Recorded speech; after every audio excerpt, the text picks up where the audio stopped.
About 2 years ago, the early part of December, I was driving back from Maryland alone from visiting my daughter and my grandkids. Along the way on I-40, I spotted a car broken down, but then I spotted someone walking ahead.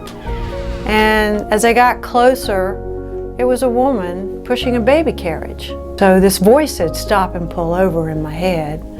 And so I did. Kept thinking of hitchhikers, you know, the dangers.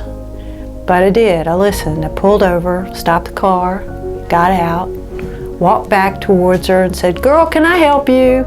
And one gentleman pulled up, and because she didn't have a spare tire, he drove off. And the car had run out of gas because she was trying to stay warm, and her phone had died. And that's when she got out and decided she had to walk. And then she called out to God, and I was listening. And I said, "Well, come on, we'll pack you up in my car and we'll see what we can do."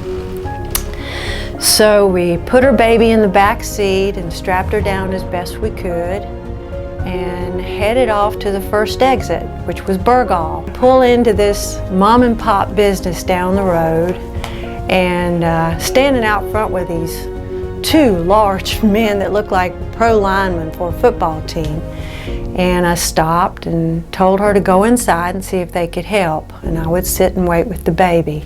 After a while I got a little anxious and locked the car and went inside, and she started walking back towards me. Her head was low and she was sad, and I grabbed her by the shoulders and I said, "What's wrong?" She said, "I can't afford this." I looked at her and I smiled and I said, "Yes, you can."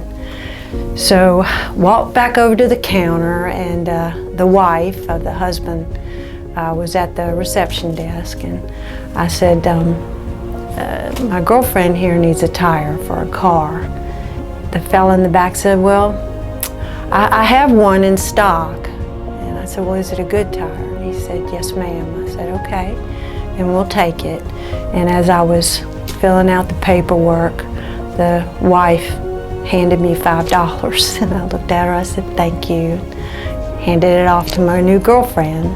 To the gentleman, the owner, I said, "Can you make sure that you take this girl and her baby and that she has enough gas to get to Wilmington and that it's a good tire?" He said, "Oh, she has a baby?" And I said, "Yes, ma'am." And the wife said, "Oh, we can't take the baby if you don't have a car seat."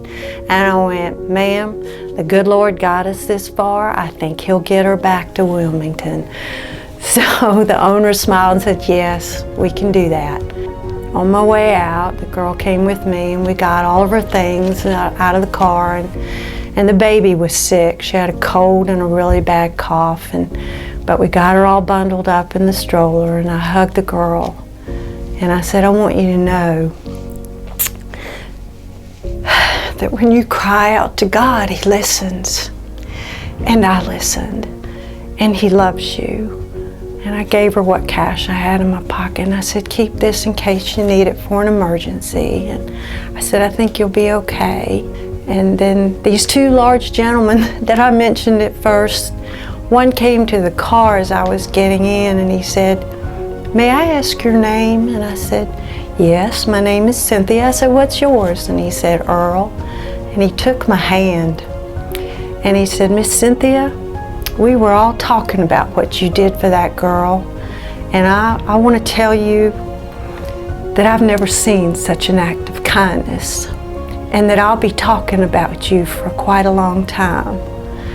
And I said, "Earl, that's what I've been taught.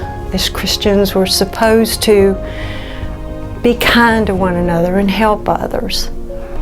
And he looked at me and he said, "Well, God bless you, Miss Cynthia." And I said, "Earl, I have been blessed by God today, and I thank you."